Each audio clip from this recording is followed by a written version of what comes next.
Ngayon ay Martes na. Holiday kahapon. So hopefully, meron na akong sulat ngayon.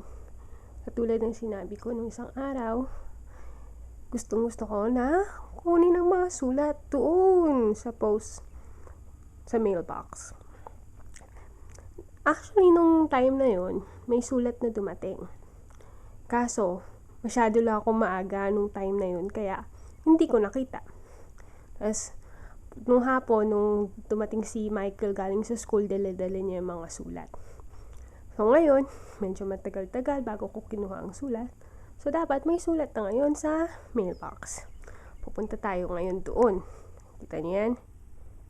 Ayan. Yan yung mailbox namin. Pupunta ako dyan.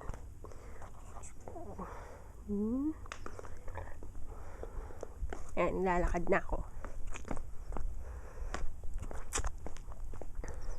Meron kasi ako inaabangan ding sulat eh. Hindi lang dahil sa gusto ko talaga kumuha ng sulat. Tingnan natin ang view. May technician na dumating sa amin kasi sira yung washing machine.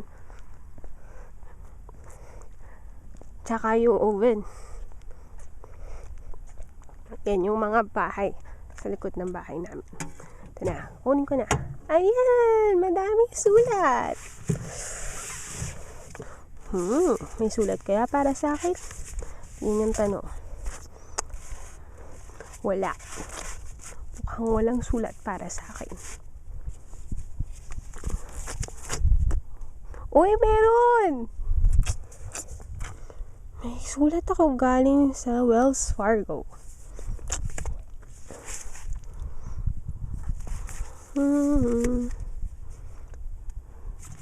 Kunin na nga lang natin.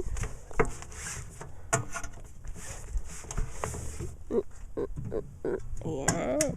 O, diba? Ang dami-daming sulat na dumarating. Grabe.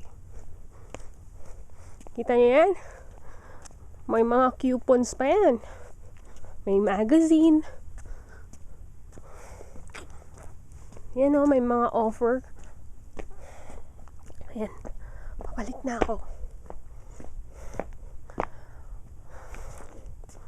May snow pa rin. Pero sabi nila mag-snow daw ngayong week na to eh. Yan yung decoration namin sa kasal.